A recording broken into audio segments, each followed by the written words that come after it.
Hi everyone, welcome to a new episode of Peter's English podcast has been started. Who knows if I use the right phrase for this that Peter's English podcast has been started, but who cares? Let's start with the slogan. Learn English, be successful, change your life, open a lot of doors, create your own podcast, write your own novel. You don't need to be talented because learning English is for everyone. And it's true. Okay, people.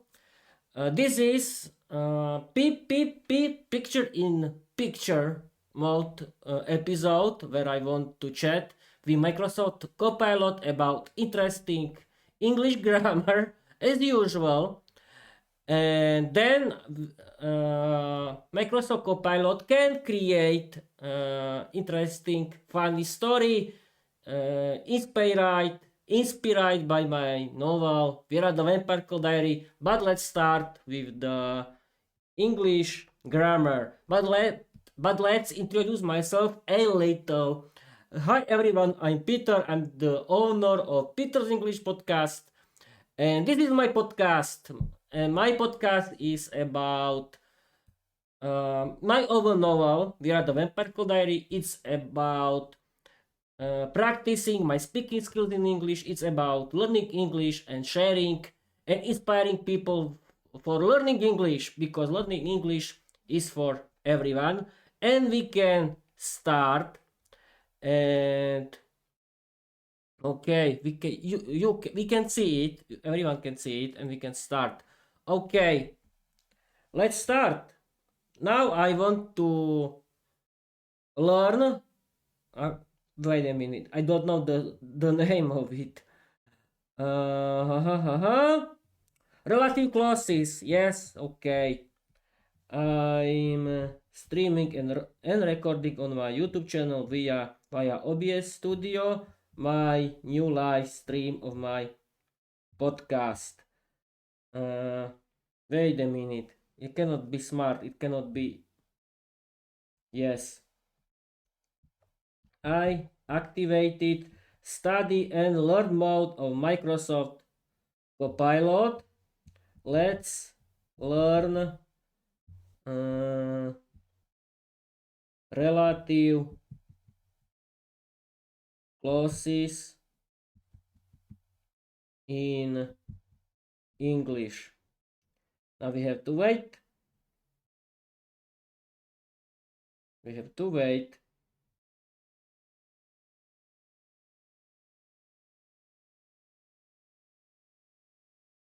Okay. F5. And wait a minute. Here is. Can you see it? Yes, everything works great. And we can continue. I'm streaming and recording on my YouTube channel via OBS Studio, my new live stream of my podcast. I activated study and learn mode of Microsoft Copilot. Let's learn relative clauses in English. And the answer of Microsoft Copilot is perfect timing, Peter. Let's dive into relative clauses together in study and learn mode. Since you're streaming, we'll keep it interactive and step by step so your audience can follow along easily. Step 1. The core idea. Relative clauses add extra information about a noun. We found starting a new sentence. Example, Peter is streaming. Peter loves English. Peter, who loves English, is streaming. Step 2. The key pronouns. Relative clauses usually begin with words like who, people, which, things, that. People plus things, defining only where, places, and whose, possession. Now let's practice together. Can you try making a sentence about your podcast using who or which? Yes, of course. Wait a minute. No, I can't. No, I can't. Please explain to me. Explain it to me.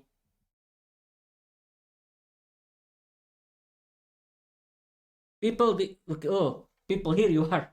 Yes, people, I'm venting. It's a good idea to wait a minute. We have to wait for the answer, and I hope it can work. We found problems. Yes, here is perfect. F5. I answered. No, I can't. Please explain it to me. Yes, it's very good idea to do, because it's a very good idea to repeat. And yes, the main good word from my English teacher is revise, to revise it.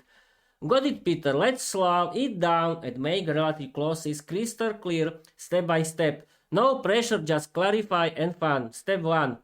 What is a relative clause? A relative clause is a mini sentence that describes a noun. It starts with words like who, which, that, where, whose. Think of it as extra information glued onto a noun. Step 2. Two styles. Defining relative clause, no commas. It tells us which person think we mean. Example, the student who asked the question is Peter. We found a clause, we don't know which student. Non-defining relative clause with commas. It adds extra information. Example, Peter who loves streaming is live on YouTube. Even without the clause, we still know it's Peter. The clause is just extra detail. Aha. Yeah, yes. The first option, defining relative clause, no commas. It tells us which person think we mean. We found the clause, we don't know which student. The student who asked the question is Peter. The second option, non-defining relative clause with commas. It adds extra information. Example, Peter who loves streaming is live on YouTube. Even we found the clause, we still know it's Peter. The clause is just extra detail. Step 3, the keywords. Who, people, which, things, that, people plus things, where, places, whose, possession. Step 4, simple examples. The microphone that I bought works perfectly. My studio, which is so cozy, is ready. The viewers who join the live stream will learn English. The place where I record is in Slovakia. The student whose mic broke continued bravely. So the formula is noun plus relative pronoun plus extra information. Now, Peter, let's make it interactive. Can you try one sentence about your podcast using which? For example, my podcast which teaches English is live. Wait a minute.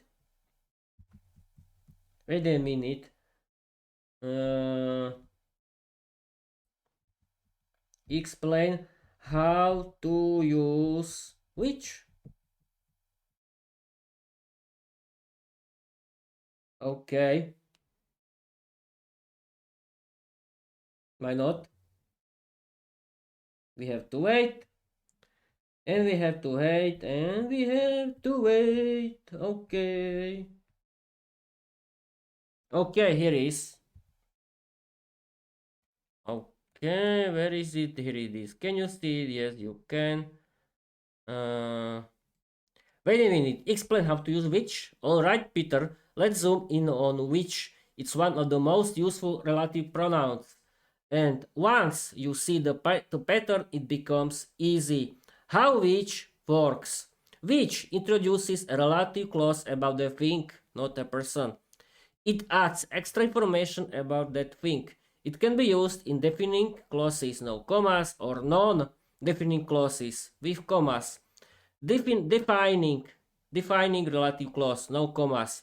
This tells us exactly which thing we mean. Example, the microphone which I bought yesterday works perfectly. We found the clause, we don't know which microphone.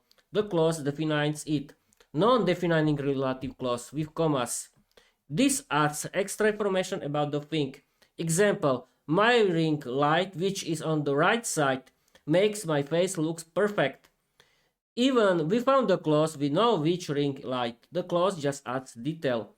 Formula. with think plus which plus extra information. Examples for your podcast. My podcast, which teaches English, is live on YouTube. This episode, which I recorded yesterday, is about relative clauses. OBS Studio, which you use for streaming, has many hidden settings. Quick practice. Can you try making one sentence about your studio setup using which? Yes, yes, of course, this is easy. Wait a minute.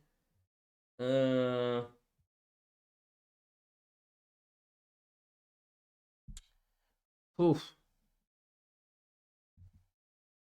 My ring light,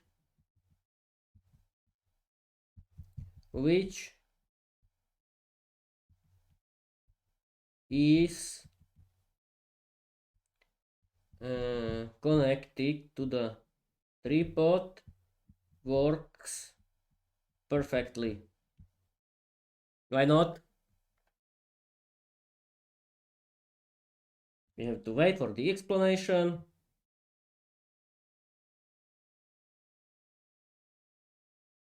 Okay, we have to wait, and here is 5. Can you see it? Yes, you can, and we can continue. My ring light, which is connected to the tripod, works perfectly. This is, people, my sentence, my answer. Excellent, Peter. That sentence is a defining relative clause with which, and you nailed the structure. Let's break it down. Main noun, my ring light. Relative pronoun, which. Extra information is connected to the tripod. Main idea works perfectly. Together, my ring light, which is connected to the tripod, works perfectly. Why it's correct? You used which to describe a thing, the ring light. You gave essential information. Which ring light? The one connected to the tripod. No commas because it's a defining clause. Bonus tip: if you wanted to make it non-defined, extra detail, not essential, you add commas. My ring light, which is connected to the tripod, works perfectly. Here the clause is just extra info. We already know which ring light you mean. So your sentence is perfect for defining relative clause. Want to try another one? This time with who for people. For example, Peter who is streaming. But no, this is too easy. Right. The all, the all, the almost common relative clauses in spoken English. Now we have to wait.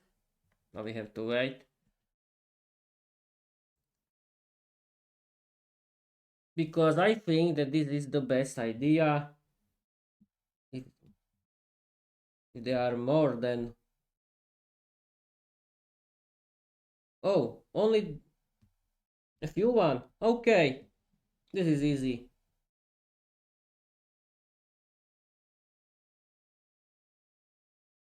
Oh, this is very easy, people.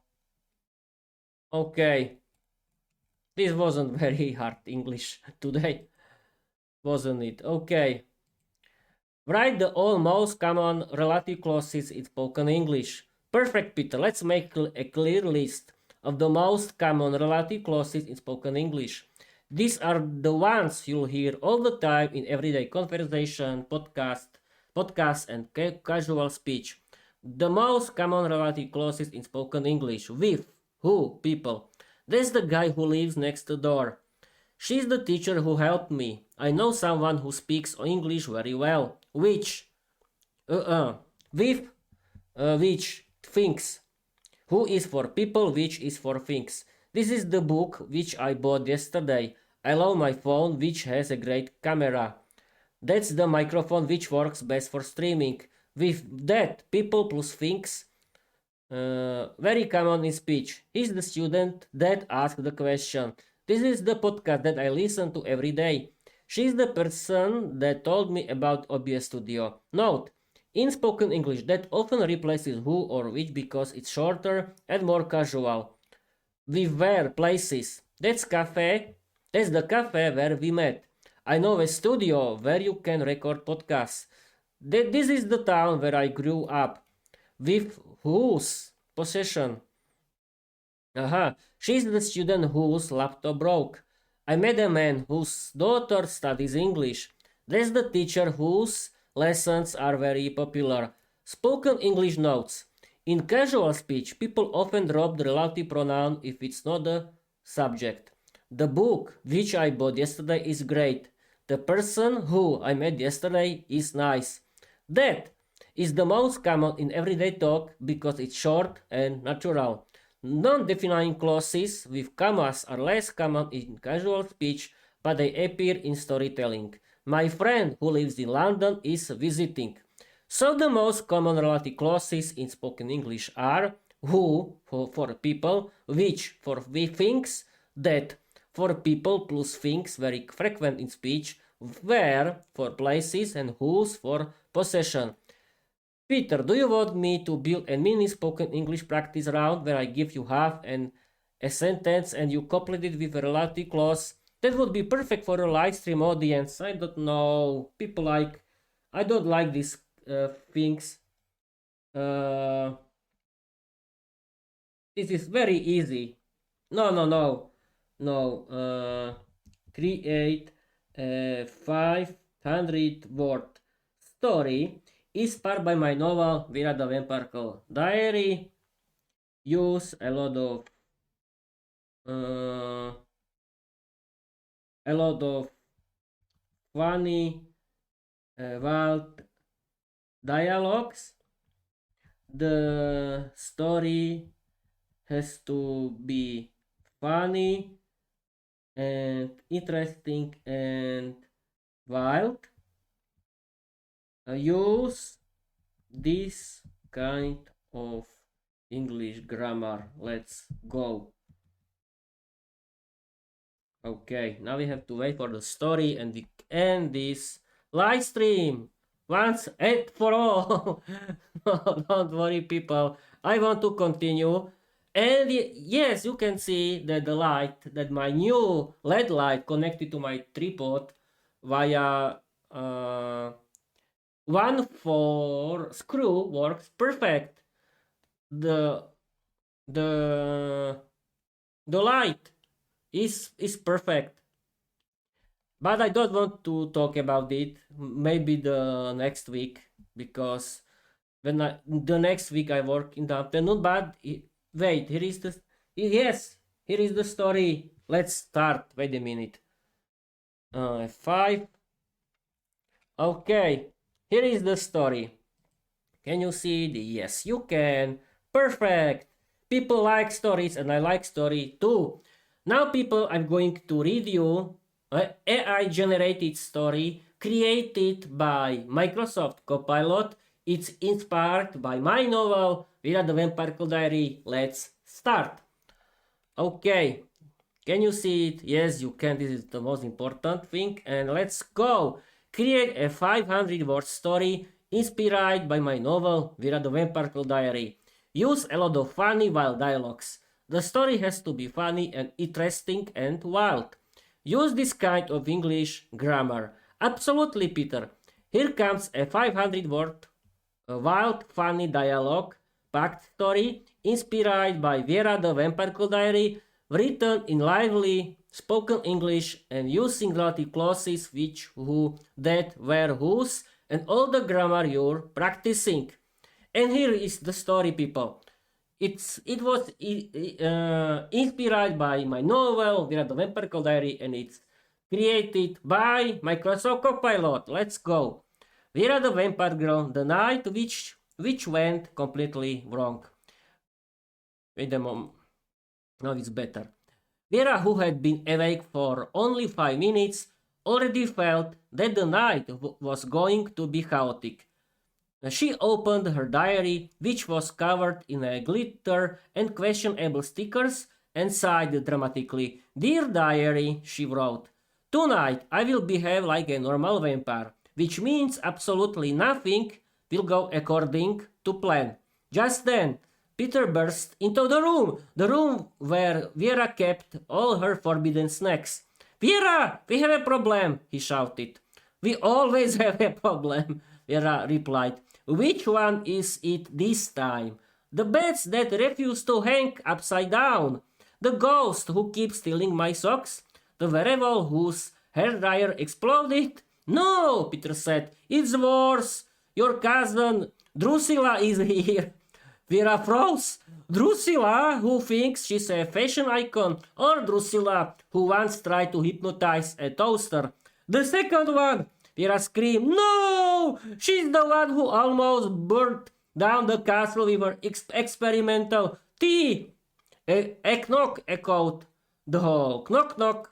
Hello, family, Drusilla shouted, entering the room like a tornado, wearing sunglasses. I brought snacks, Peter whispered. Please tell me those snacks are not alive. Drusilla grinned. Well, they were alive. But now they're just confused. A tiny creature jumped out of her back, a creature which looked like a hamster but screamed like a dragon. Put it back, Viera yelled. Last time you brought out one of those, it ate my curtains. It was hungry, Drusilla said. And your curtains were dramatic. Peter stepped between them. Okay, let's calm down. We need a plan. Viera crossed her arms. The last plan you made was the plan that ended with a vampire chicken chasing us around the garden. That chicken was fast. Peter admitted. Suddenly the hamster dragon ran across the floor, jumped onto the chandelier which had survived 3 vampire wars, and started spinning like a carnival ride. Drusilla clapped. Look at him! He's expressing himself. He's expressing chaos, Viera shouted. The chandelier snapped. Everyone screamed. The hamster dragon flew across the room, landed on Peter's head, and hissed proudly. Peter froze. Viera, what do I do? Don't move, Viera said. It's attracted to fear. I am fear. Drusilla pulled out a cookie. Here, little buddy, come to Auntie Drew. The creature leaped off Peter's head, grabbed the cookie, and ran into the hallway where the portraits of angry ancestors hung. Viera collapsed into her chair. This is the worst night ever, Peter said beside her. Actually, this is pretty normal for you, Viera sighed. True, but I wanted a peaceful night, a night which I could write about without screaming. Drusilla poked her head back in. Good news! The hamster dragon found the fireworks. What fireworks? Viera shouted. The fireworks whose box said, do not touch. A loud boom shook the castle. Viera closed her diary. Dear diary, I give up. If you want, I can create another chapter, a dialogue-only version, or a study mode exercise based on this story.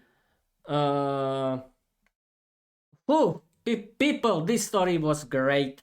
I like this stories created by AI, and this one created by Microsoft Copilot.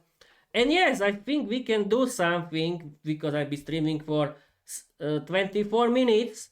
And why not? Wait a minute, if you can, no, another chapter, no. Dialogue only version, no. Or study mode, exercise, no, I don't know. I think it's time to end this story because I don't want to create very long story. It's not a good idea. Yes, I think that this time I want to end this episode. Okay, people, that's it. That's it for this episode, this PIP episode. You can follow me. Please follow me everywhere. You can read my novel, Viera the Vampire Diary. It's on my website, petersenglishpodcast.com. It's on my Wattpad, and you can watch and or listen and read my novel, where I'm reading in every chapter the story, and since the end of the year 2025, since science not science since the last Christmas, I added to my podcast peep mode, uh, peep mode, picture in picture mode, for my own storytelling, and for the chats with all AI chatbots. I call this the new era of Peter's English podcast, because I think it's a very good idea to show you the chat with AI chatbots, or my every chapter of my novel Viera the Vampire Diary. Okay, that's it. Thank you for watching. Thank you for listening, and I want to tell you bye bye.